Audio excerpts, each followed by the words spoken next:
Morning. कैसे हैं आप सभी। आज हो रही है, देखो बहुत तेज अभी बज रहे हैं सुबह के 11, मतलब 11 बज रहे हैं। और अभी मैं करने जा रही हूँ, खाना वगैरह बनाने जा रही हूँ क्योंकि आज है श्राद्ध। उससे पहले हम फ्रेश हो लेते हैं, काम वो सफाई का ख़त्म हो गया है, हस्बैंड जी ऑफिस चले गए हैं। उससे पहले हम नहा धो लेते हैं और फिर करते हैं अपने पूजा का काम शुरू। बोलू मियाँ, से हाय। बारिश में कैसे लग रहा है आपको बेटी। मेरे भोलू के ना मुंह के अंदर दिल है। अरे मेरा बच्चा, मैं अभी आ गई हूँ किचन में अपना थोड़ा सा काम कंप्लीट करने का। और ये चावल है, ये मैंने भिगो के सुबह ही रख दिए थे। एक तरफ चढ़ा दी थी दाल और दूसरी तरफ ये चावल मैं अपने कर रही हूँ, बना रही हूँ, यानी कि उबाल के चावल बना रही हूँ। मैं दोनों तरीके से चावल बना लेती हूँ, या तो उबाल के भी और या फिर जो दूसरे तरीके से यानी कि कुकर में बना लेती हूँ। बट मैं आज यहाँ पे उबाल के बना रही हूँ क्योंकि दोनों चीज़ें एक साथ हो जाएंगे ना, फिर जल्दी जल्दी ठीक रहता है काम। तो अभी मेरा किचन इसलिए फैला हुआ है क्योंकि मैंने नाश्ता भी इनके लिए बनाया था इनके जाने से पहले, और फिर अभी थोड़ा सा सामान भी आ गया था विशाल वालों से। तो विशाल से सामान मंगवाया था मैंने, रात मैंने ऑर्डर किया था। दाल मेरी ख़त्म हो रही थी तो दाल मैंने उन्हीं के यहाँ से मंगवाई थी, और जैसे ही आई मैंने दाल लगा चढ़ा दी थी। इसी वजह से मेरा थोड़ा खाना जो है लेट हो गया था, वरना मैं नाश्ते की जगह पे दाल चावल वगैरह ही बना लेती। पूजा का भी निकल जाता और इसका भी हो जाता। तो मैं बना रही हूँ यहाँ पे दाल चावल और रोटी, क्योंकि पूजने में यही दाल चावल ही निकाले जाते हैं पितरों में अधिकतर।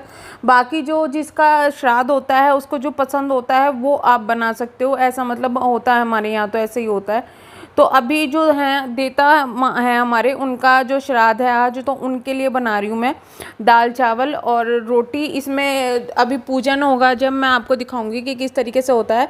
वैसे पूजा हस्बैंड जी करते लेकिन वो चले गए, तो इसलिए मैं कर दूंगी। तो दोनों कर सकते हैं, हस्बैंड जी भी कर सकते हैं, मैं भी कर सकती हूँ, और जो हमारा बच्चा होगा यानी कि जो लड़का होगा तो वो भी कर सकता है। तो ऐसा माना जाता है कि जो परिवार का होता है ना वो ही करता है।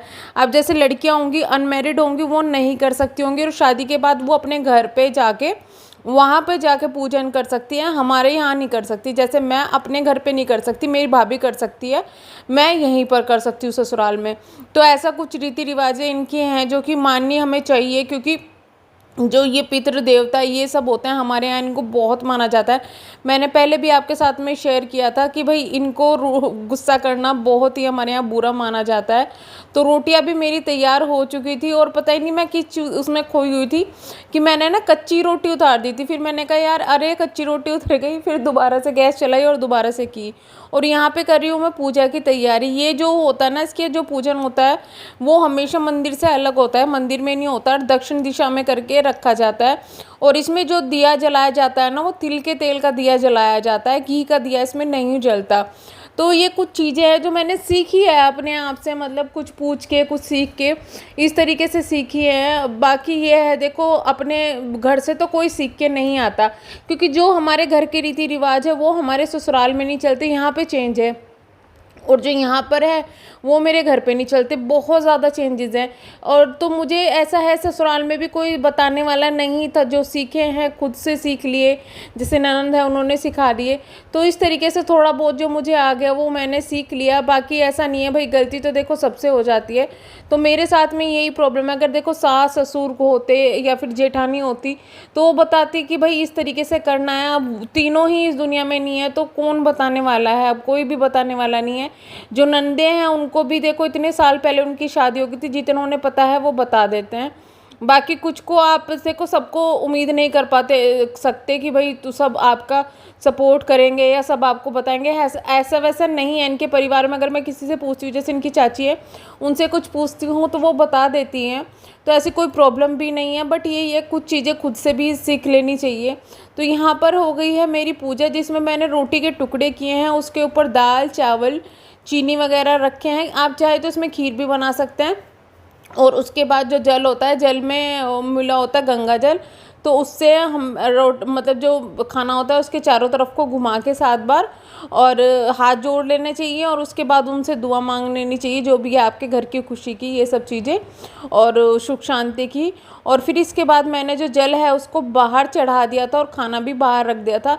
और अच्छी बात यह है कि आजकल मेरे घर में ना बहुत सारे चिड़िया और कबूतर बहुत आ रहे हैं। देखो कौवे तो यहाँ से दिख ही नहीं रहे हैं, जब से श्राद्ध शुरू है कौवे तो दिखते ही नहीं। वैसे भी यहाँ पे कौवे कम हैं और अच्छी बात है, क्योंकि मेरे घर में ही ना पीछे की साइड जाल में कबूतर ने बच्चे दिए हुए, अगर कौवे होते तो वो मार देते, तो इसलिए वजह से। और मैं यहाँ पे हाथ से ही चावल निकाली क्योंकि मैंने सिर्फ चावल अपने और भोलू के लिए बनाए थे।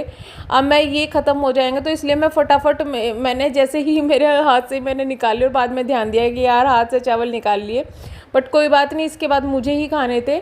और यहाँ पर जो मेरा सामान आया था मैंने सोचा कि खाना खाने से पहले, क्योंकि मैंने नाश्ता भी नहीं किया था क्योंकि मुझे पूजा करनी थी, तो नाश्ता करने से उससे पहले मेरा जो सामान जो फैला हुआ है ना, जैसे आया है जो, उसको मैं लगा दूंगी। क्योंकि फिर ना मुझे ऐसा होता है कि खाना खाने के बाद मुझे इतना ज़्यादा आलस चढ़ता है। अच्छा कौन कौन ऐसा है जिसको खाना खाने के बाद आलस चढ़ता है? मुझे तो खाना खाने के बाद इतना आलस चढ़ता है, मेरा मन करता है पढ़ के बस सो जाऊँ, फिर उठूँ ही ना। तो इस वजह से जितना काम मेरा यहाँ पे ख़त्म होना है मैं यहाँ पे ख़त्म कर लेती हूँ। जैसे कि मेरा जो सामान है वो आया है ना, जहाँ पर उसको रखना है मैं उस जगह पर रख देती हूँ। क्योंकि एक बार अगर मैंने रखना मैं भूल गई ना और अंदर मैंने इसको रख दिया डब्बे में, जो राशन का डब्बा बनाया हुआ है, तो फिर वो अंदर ही रखा रहेगा जब तक मेरा पूरा डब्बा ख़त्म नहीं हो जाएगा। और उसके बाद मुझे याद आएगा अच्छा ये रखा हुआ है। और कई बार ऐसा होता है कि रिपीट भी हो जाता है। वैसे सामान में सब जगह जो राशन का होता है एक ही जगह उसको रखती हूँ। साबुन वगैरह अलग रखती हूँ क्योंकि साबुन की जो स्मेल होती है ना वो इन चीज़ों में, खाने पीने की चीज़ों में ड्रम जाती है, तो थोड़ा सा उनको अलग रखना चाहिए। बाकी मेरी जो दाल मैंने मंगाई थी उसको मैंने डब्बों में अपने कर लिए है। और क्योंकि दाल ज़्यादा भी नहीं खाते हम लोग, ऐसा नहीं है कि बहुत ज़्यादा दाल खाते हैं। और यही है कि हम लोग, जैसे चने की दाल मुझे पसंद है, बट जो चने की दाल होती है ना बहुत ज़्यादा गैस एसिडिटी ऐसी प्रॉब्लम क्रिएट करती है, तो हम लोग नहीं खाते। और चने की दाल के साथ में लौकी अगर बनाई जाए ना तो खा लेते हैं, लेकिन लौकी पता है मुझे बिल्कुल भी पसंद नहीं है, तो इसलिए लौकी भी हम लोग कम बनाते हैं। और ये था मतलब मैंने थोड़े से चावल मंगाए थे, चावल ख़त्म हो गए थे तो मैंने थोड़े से ही मंगवाए थे। क्योंकि मैं फिर ये सोचती हूँ, मैंने कहा कि जब घर जाऊँगी तो मम्मी के पास से ले आऊँगी, जैसे चावल चीनी ऐसी चीज़ें हैं ना, तो ये मैं मम्मी के पास से ले आती हूँ, काफ़ी ज़्यादा स्टॉक में ले आती हूँ जिससे कि मेरा अच्छे से चल जाए। तो मुझे काफ़ी ज़्यादा हेल्प मिल जाती है मम्मी की तरफ से, मुझे लानी नहीं पड़ती। बहुत सी चीज़ें ऐसी है जिससे मेरे किचन की बहुत हेल्प होती है। और ये तो है ही भैया यार, जब तक माँ बाप है ना, माँ बाप बहुत ज़्यादा सपोर्ट करते हैं, इसलिए हमेशा जो सास ससुर है वो बहुत ज़्यादा याद आते हैं। और मेरे हस्बैंड ना जैसे श्राद्ध वगैरह होंगे कुछ होंगे तो ये बहुत ज़्यादा ना दुखी से रहते हैं इस वक्त में। अब बोलते तो कुछ है नहीं, बट इनको बहुत ज़्यादा ये चीज़ें फील होती हैं, फील करते हैं, बट बोलते कुछ नहीं है। और जैसे अब जब हमने घर लिया था ना तो उस दिन हम खुशी, बहुत ज़्यादा खुश होने की बजाय ना हम ना दोनों की ही थोड़ा सा उदासी थी हमें इस चीज़ की कि भाई वो होते तो आज कितने ज़्यादा खुश होते कि हमारे बच्चों ने घर लिया है। जैसे मेरे मम्मी पापा वो बहुत ज़्यादा खुश थे कि चलो भैया लड़की का घर हो गया, अपना घर हो गया। तो इसी तरीके से माँ बाप होते हैं तो वो बहुत ज़्यादा खुश होते हैं, तो इस वजह से थोड़ा होता है। लेकिन बस यही है कि भाई जितना सपोर्ट हमें जिससे सास ससुर होते वो करते, इतना ही मेरे माँ बाप, मतलब वो अपने से डबल करते हैं, जितना माँ बाप करते हैं ना वो उससे डबल करते हैं, बहुत ज़्यादा करते हैं। और इसी वजह से हम लोग बहुत मानते हैं। लेकिन उनकी ये भी बात है कि आज तक कभी घर वालों ने ना मेरे घर में कभी अपना ये नहीं चलाया कि तू ये काम कर, तू वो काम कर, तू इसके लिए ये ना कर वो ना कर, वो कभी नहीं बोलते। वो बल्कि मुझे बोलते हैं कि भाई तुम्हारी सब जिम्मेदारी है, अब तुम हो घर में तो तुम्हारी जिम्मेदारी है, तुम सबके लिए करो जितना तुमसे करा जाए। और कभी आज तक मतलब मेरी मम्मी ने या कुछ भी है कि ऐसे सीख नहीं दी मुझे कहीं जो कुछ गलत हो। बल्कि लोगों को ऐसा लगता है कि भाई मेरे घर में तो मेरे माँ बाप की चलती होगी, वो चलती होगी, नहीं, ना तो वो चलाते हैं ना हमारे घर में चलती है। उन्होंने कभी मुझे ऐसा नहीं कहा कि भाई तू अपने घर में ये कर वो कर। और ये चीज़ होनी भी चाहिए यार, लड़की के घर में माँ बाप की नहीं चलनी चाहिए। आप सपोर्ट करो अपने बच्चों को, अच्छी बात है, लेकिन माँ बाप को अपनी लड़कियों के घर नहीं चलानी चाहिए, और ना ही लड़की को अपने घर ज़्यादा चलानी चाहिए शादी के बाद। लेकिन मैं तो यही मानती हूँ, देखो शादी के बाद में भाभी घर पे है तो भाभी भाई वो भी अपना घर छोड़ के आई है, तो ओब्वियस सी बात है उनका घर है तो उनकी उनकी चलनी चाहिए। राय सबकी लो, लेकिन अपने घर में करो वही जो तुम्हारे घर वालों के लिए सही हो और तुम्हारे घर वाले जिससे खुश हो। तो मैं तो यही चीज़ें मानती हूँ। और समझती हूँ। तो इसके बाद में मेरा जो काम था वो थोड़ा इधर का ख़त्म हो गया था और मैंने अपनी चाय रख दी थी गर्म होने के लिए, जो कि अभी थोड़ी देर पहले ही बनाई थी। और उसके बाद में मेरा जो ये था ना, इसको मैं ठीक करती रहती हूँ। इसको मुझे ना आदत है जैसे कांच के सामान एक जगह रखने की और जो प्लास्टिक वाले कंटेनर्स वगैरह हैं वो एक जगह रखने की। तो मैं ना इसको करती रहती हूँ। जब भी मैं यहाँ पे खड़ी होती हूँ ना, तो मैं इसके सामान ठीक करती रहती हूँ और बार बार जैसे काम होगा तो इधर उधर फैला के रख दूँगी और फिर जैसे काम ख़त्म होगा फिर से इसको ठीक करने लग जाती हूँ। मुझे ना थोड़ी सी इसकी आदत पड़ गई है ठीक करने की, नहीं तो बहुत ज़्यादा मैसी हो जाए। अभी मुझे ना ये पूरा चेंज भी करना है, क्योंकि जब मैं यहाँ पे आई थी ना तो तभी आपको मैंने दिखाया था कि सेट किया था यहाँ पे। तो मम्मी ने ना इसके नीचे बिछाने के लिए काफ़ी सारे दिए हुए हैं कि जब ये थोड़ा सा तुझे लगे कि गंदा होगा इसको चेंज कर दे, निकाल के फेंक दे। तो अभी ये थोड़े से गंदे मुझे लगने लगे हैं, तो मैं सोच रही हूँ इसको चेंज करूँगी। बट यही है, अभी जब श्राद्ध हो जाएगा और नवरात्रि से या तो पहले या नवरात्रि के बाद में ये काम करेंगे। तो चलिए मिलते हैं नेक्स्ट वीडियो में, तब तक के लिए बाय बाय, थैंक